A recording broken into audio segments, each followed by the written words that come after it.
I'd been back in town for less than 20 minutes when one of my own employees screamed at me in front of a line of customers and told me I had 5 minutes to move my car or I was going to regret it. The funny part is, I did not even know her name yet.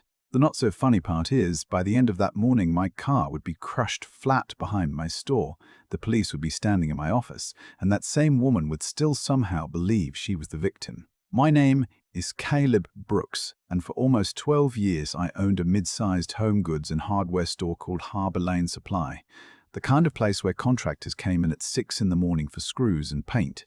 Retired guys came in just to argue about lawnmowers, and young couples wandered around on Saturdays pretending they were only buying one lamp before leaving with a cart full of things they suddenly needed. It was not glamorous, but it was mine. Every aisle, every squeaky cart, every old security camera that froze when the weather got too hot, and every employee who had ever trusted me enough to build a paycheck there. Then the world turned upside down. I had flown overseas to settle some family business after my father got sick, thinking I would be gone 3 weeks, maybe a month if things got complicated. But then flights were cancelled, borders tightened, paperwork slowed to a crawl, and what was supposed to be a short trip became almost 8 months of sleeping in a guest room, taking calls at weird hours, and trying to run my store from a laptop with a cracked screen and a video connection that seemed to hate me personally. Back home, my manager, Nathan Cole, held the place together with duct tape and caffeine. Nate was 38, quiet, practical, the kind of man who could calm an angry customer, fix a busted freezer, and remember every employee's schedule without opening his notebook. I trusted him because he never tried to impress me, he just did the work. During those months, people left. Some were scared, some moved away, some got sick, and a few never came back at all. Every week, Nate would call me and say, "Caleb, I need to hire 2 more, then 3 more, then somebody for the front registers because Marcy is gone and Dennis can only do weekends." I hated not being there to meet the new hires myself. That was one of my rules, not because I was some control freak, but because I believed you could learn a lot about a person in 5 minutes if you watched how they treated the janitor, the cashier, and the old lady asking where the extension cords were. I was thousands of miles away, trapped by circumstances, so I told Nate to use his judgment. And honestly, until that morning, I believed he had done just fine. The day I finally came home, I did not tell the whole staff I was coming. I wanted to see the store as it really was, not polished up because the owner was walking in. I wanted to smell the sawdust near the lumber corner, hear the bell over the entrance, check the shelves, shake Nate's hand, maybe embarrass him a little by telling him he had saved my business. I pulled into the employee section behind the building and parked in the spot closest to the loading ramp, the same spot I had used for years, not marked with my name, not reserved with a little golden plaque, just close enough to the back door that I could bring in paperwork without crossing the whole lot. I sat there for a second before getting out, hands still on the steering wheel, staring at the faded brick wall and the old blue sign above the receiving door.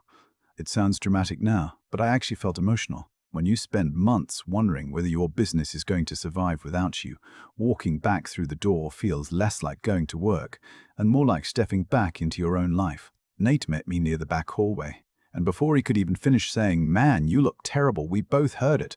Woman yelling, not raised voice yelling, not customer complaint yelling, but full-blown parking lot mate down yelling, sharp enough that every cashier at the front froze like somebody had fired a starter pistol. Nate's face changed immediately. Mine probably did too. We walked fast toward the front, and the closer we got, the clearer her words became. Whoever owns that silver car needs to move it right now. I'm not playing games today. I swear people think they can just walk in here and take whatever they want. Customers were standing there with paint rollers and birdseed, looking at each other like they'd accidentally bought tickets to community theater. Behind Register 3 stood a woman I had never seen before, maybe early 30s, blonde hair pulled into a tight ponytail, red Harbour Lane vest on crooked, one hand on her hip and the other pointing toward the rear lot like she was directing a SWAT team. I looked at Nate and he whispered, "That is Brittany Vale, new hire, front end. She's been here about 6 weeks." I nodded, stepped forward, and kept my voice low because the last thing I wanted was to turn her performance into a duet. "That is my car," I said. "We can talk about it in the office, but I need you to lower your voice. You are making customers uncomfortable."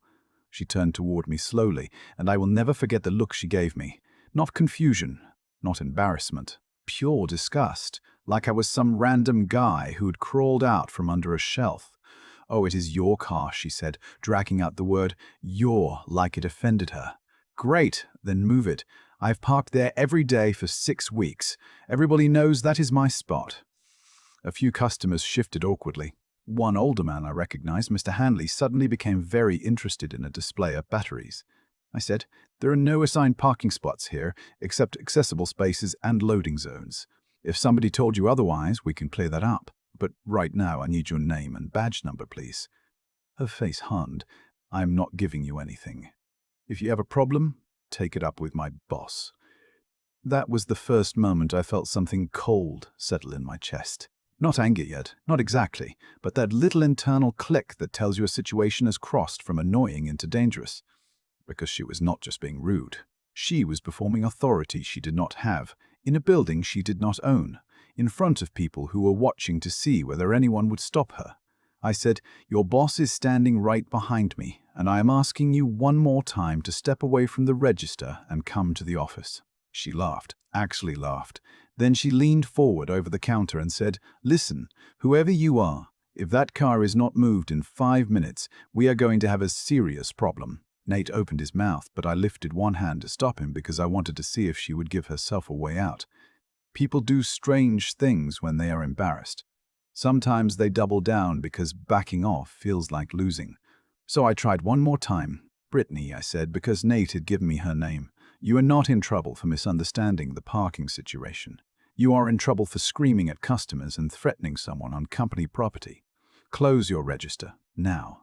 Something flickered across her face when I used her name. For half a second I thought maybe she realized I was not just some customer, but then her eyes went over my plain jacket, my travel wrinkled shirt, my beat-up sneakers, and she decided I did not look important enough to obey. She slammed her drawer shut so hard the coins jumped. "Fine," she said, "but do not blame me for what happens next." And then she walked away from the register, not toward the office like I had told her, but toward the side exit that led to the loading dock. I watched the door swing shut behind her, and for reasons I still cannot fully explain, the whole store went quiet. Nate muttered something under his breath that I will not repeat, and I turned to him. "Tell me everything." He looked pale. "Caleb, I swear to you she was fine in training.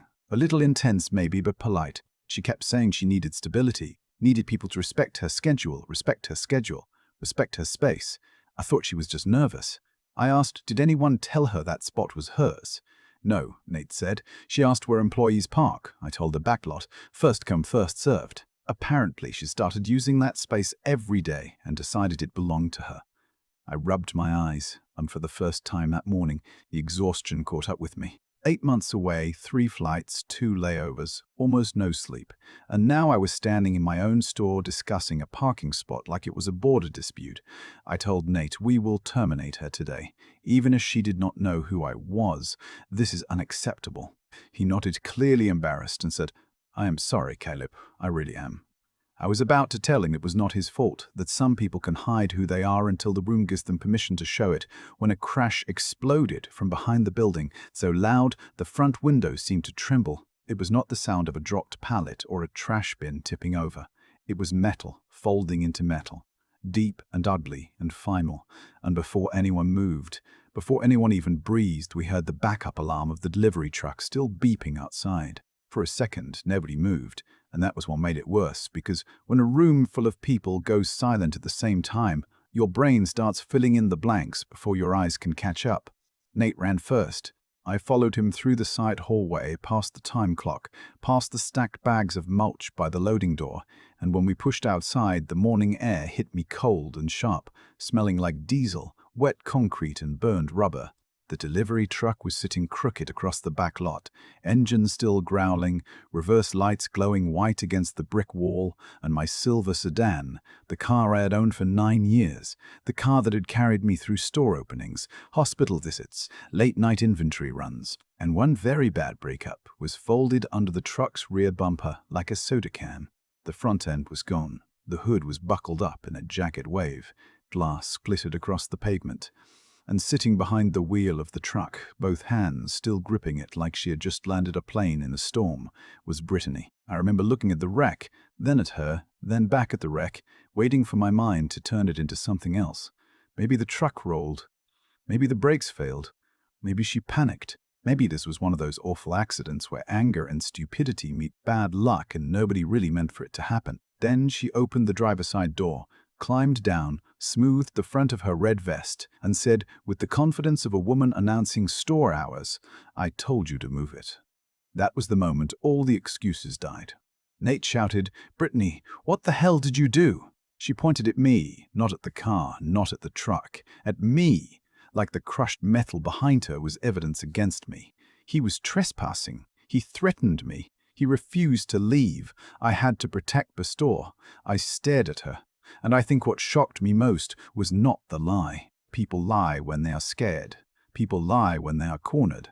What shocked me was how ready the lie was, like she had been rehearsing it before the truck ever moved. I said, "You got into a company vehicle without authorization and rammed it into my car." She snapped back, "No, I removed an obstruction from my assigned parking area." "Assigned by who?" I asked. She looked at Nate, and for the first time her confidence wobbled. Just a little. "He knows," she said. "Everybody knows." Nate's face went from pale to red. "Nobody assigned you anything. You made that up." She laughed again, but this time it had a crack in it. "Oh, so now you are going to side with him because he is some friend of yours?" I took one step toward her. Not close enough to threaten, just enough that she had to look at me instead of performing for the employees gathering at the back door. "Brittany, you are done here. Give Nate the truck keys and come inside." Her eyes narrowed. "You cannot fire me. You do not even work here." Behind me, one of the stock guys, Luis, whispered, "Oh no," not loudly, but loud enough. Brittany heard it. She turned toward him. "What?" Luis looked like he wanted the pavement to open up and save him. I almost felt bad for him. Almost. I said, "Brittany, I own the store."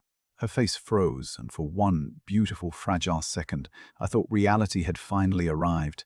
Then she rejected it like a bad coupon. "No, you do not. Mr. Brooks owns this store. That is me." "No, it is not. I have never seen you before."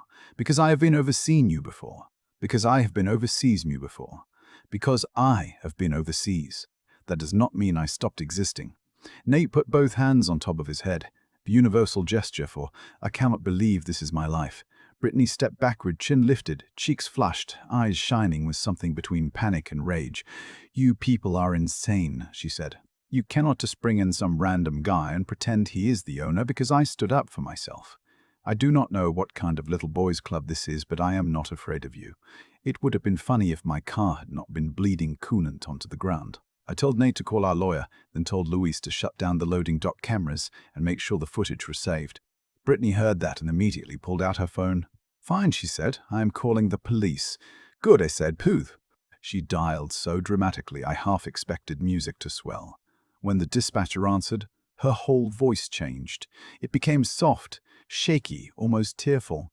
"Yes, I am at Harbor Lane Supply on Mason Ridge, and there is a man here threatening staff. He is refusing to leave. He says he owns the store, but he does not, and I think he might be dangerous." Nate made a strangled sound beside me.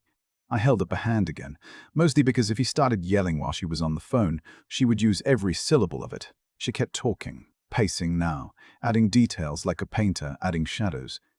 He came behind the counter. He was aggressive. He blocked me. I had to move a vehicle. I did what I had to do. That sentence stayed with me. I did what I had to do. That sentence stayed with me. I did what I had to do. It is amazing how many terrible people use that phrase when what they mean is, "I did what I wanted and now I need it to sound noble." While we waited for the police, I walked around my car once. The driver's side door was bent inward. The windshield had spiderwebbed. A coffee cup I had left in the cup holder had somehow survived, sitting there perfectly upright amid all that destruction, and for some reason that tiny, ordinary detail made my throat tighten. I know it was just a car.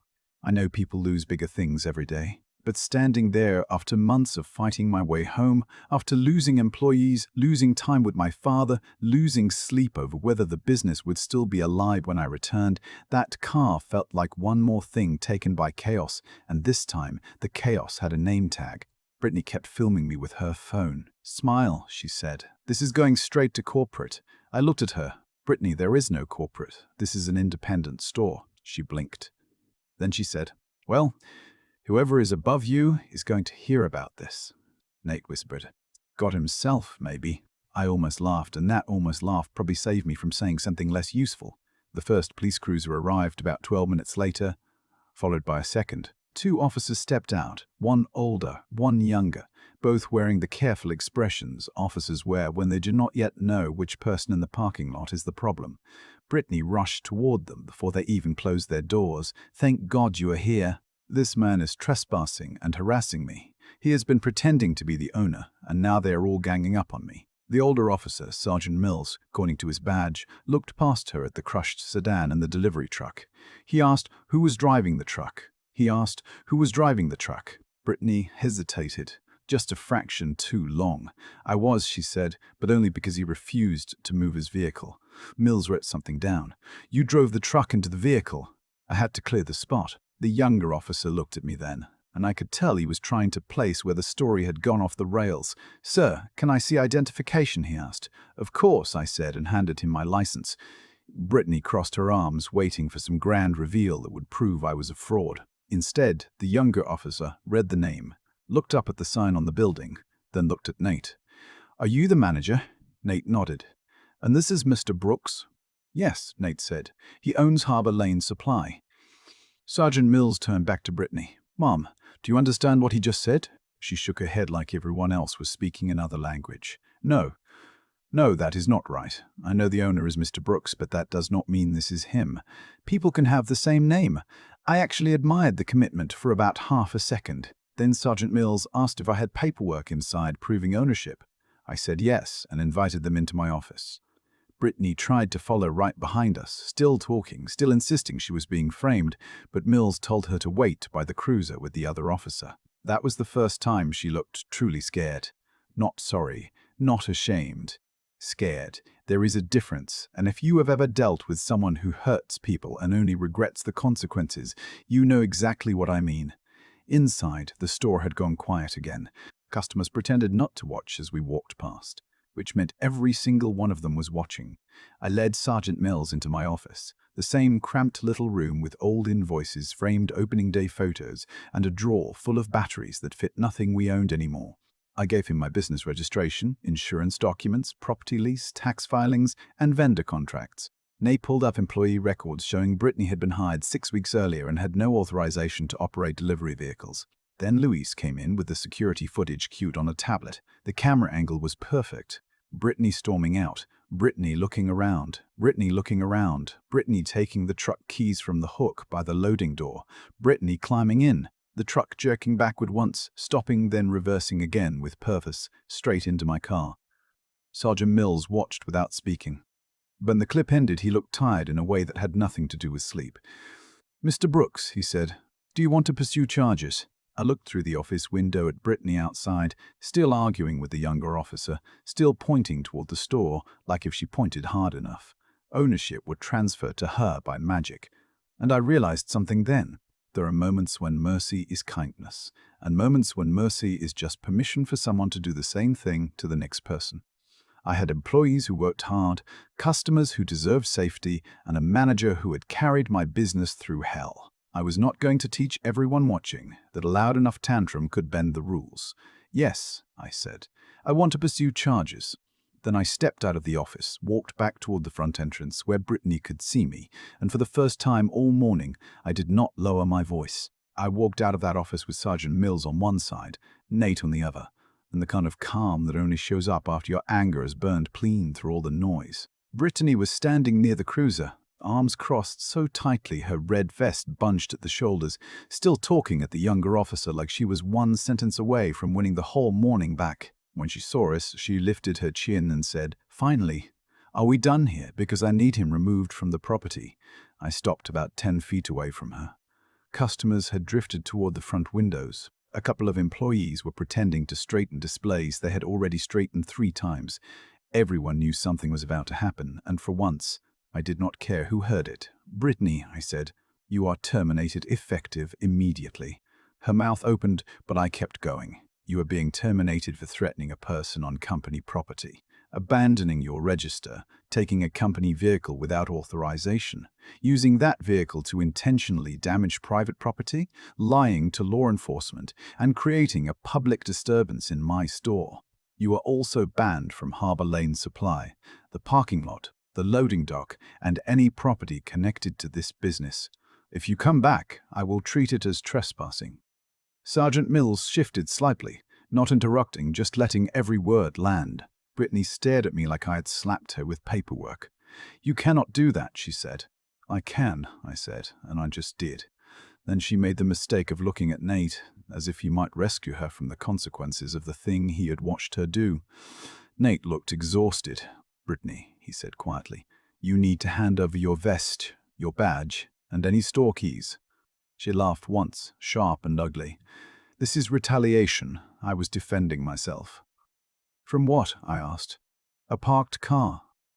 Her face changed then. The confidence slipped, and underneath it was something much messier. Something that almost looked like fear, but not the kind that makes a person humble. It was the fear of losing control of a story she thought she owned. She started talking faster. "You all set me up. You came in here dressed like some random guy. You parked in my spot on purpose. You wanted me to react so you could fire me." I remember looking at her and feeling this strange sadness mixed into the anger, because there are people who can turn any room into a courtroom, any inconvenience into an attack, any boundary into persecution. In Brittany's mind, the parking spot had become proof that she mattered. Maybe she had spent her whole life feeling overlooked. Maybe she had been pushed around in other jobs. Maybe she needed one little corner of the world to feel like hers. I can understand that part. What I could not understand, and what I would not excuse, was the leap from feeling disrespected to climbing into a delivery truck and using it like a weapon. I said, "Nobody set you up. You were given a job, a uniform, and a chance. You mistook all of that for ownership. That is not my fault." For the first time, she had no comeback. The younger officer asked her to turn around. The moment the handcuffs clicked, the store seemed to inhale, not in a cruel way. Not like people were happy to see a woman arrested, but like everyone had been holding tension in their bodies and finally knew it was over. Brittany started crying then, loud enough for the customers to hear. She said she had kids. She said she needed the job. She said she was under stress. She said nobody respected her. And I do not doubt some of that was true. Most people do not explode out of nowhere. There is usually a long fuse burning somewhere before the blast, but having a hard life does not give you the right to make everyone else afraid of you. As the officers put her in the cruiser, she twisted around and yelled, "I will sue you. I will own this place by the time I am done." Nate, who had barely said a word, muttered, "Apparently everyone owns this place except the owner." I should not have laughed, but I did just once, because sometimes your body chooses comedy before collapse. After the police left, the silence inside the store felt different. The customers slowly went back to shopping, though a few gave me little nods like we had all survived a weather event together. Mr. Hanley walked up with his batteries and said, "Caleb, good to see you home. Shame about the car." Then he paused and added, "For what it is worth, I never liked that parking spot anyway. That was Harbour Lane for you." Disaster in the back lot, dry humor at the register. I spent the next few hours doing the least romantic parts of ownership. I called the insurance company. I called our attorney, a woman named Diana Reyes, who listened to the whole story in silence and then said, "Caleb, please tell me the cameras were working." When I said yes, she exhaled like I'd handed her a birthday gift. We had police reports, witness statements, security footage, employee records, and vehicle logs showing Brittany was never authorized to drive the truck. My sedan was declared a total loss within days. The repair estimate was almost insulting because there was nothing to repair. It was not a damaged car anymore. It was a memory with license plates. Diana filed for damages and the criminal case moved forward slowly the way legal things do, with forms and dates and phrases that make justice feel like it has to walk through mud before it reaches you. Brittany did send one letter through some legal aid clinic claiming wrongful termination, emotional distress, and hostile work environment. Diana responded with the video footage and the police report. We never heard from that claim again. The part people ask me about most is Nate. Did I blame him for hiring her? No, I did not. That afternoon he came into my office, sat down across from me and looked like a man waiting for a sentence. He said, "I missed it. I should have seen something." I told him the truth. You cannot always see it. Some people show up with a smile, pass the interview, learn the register, say the right things, and then the first time the world tells them no, the mask drops. That does not make you stupid. It makes them dangerous. He nodded, but I could tell he carried it for a while. So did I. Not because of the car. Cars can be replaced. What stayed with me was how close she had been to doing that to someone with less power than me. A teenage cashier. A customer. Nate. Some delivery guy who parked in the wrong place and did not have ownership papers in the office. That is the part that kept replaying in my head after the adrenaline faded. Being the owner protected me that day, but it also reminded me why authority matters when it is used the right way. Not to intimidate people, not to win parking spot arguments, to draw a line before someone else gets hurt. A week later, I finally met the rest of the new staff properly. They were nervous at first, probably wondering if the mysterious overseas owner was going to appear from the shadows and test them with trick questions. One young cashier named Maya said, "Honestly, we were starting to think Nate made you up to scare us." I told her, if I were imaginary, I would have picked a better first day back. They laughed, and just like that, the store began to feel like mine again. Not because the shelves were perfect or the paperwork was done, but because people were laughing in it. The parking spot stayed unassigned. I parked somewhere different for a while, mostly because seeing the scrape marks on the pavement annoyed me, but also because I did not want that space to become a shrine to the weirdest tantrum in store history. Months later, the case ended quietly. Brittany had to pay restitution, lost any chance of coming back to the store, and from what I heard, moved on to telling a very different version of the story somewhere else. Maybe in her version, I really was a villain. Maybe she still believed she was defending herself. People like that often do. But here is what I know. The moment you decide your feelings matter more than everyone else's safety, you do not get to act surprised when the world finally pushes back. So now I want to know what you think. Was I right to press charges and fire her on the spot? Or should I have considered the fact that she was clearly spiraling and maybe needed help more than punishment? And what would you have done if you came home after months away and found a brand new employee trying to ban you from your own business? Drop your thoughts in the comments, because I have heard every opinion on this one, from "she deserved worse" to "you should have shown mercy." And honestly, I am still not sure where the line is between compassion and letting someone dangerous walk away clean. If this story made your jaw drop even once, hit like, subscribe, and share it with someone who has ever dealt with a coworker who thought the rules were optional. Because trust me, the next story gets even messier.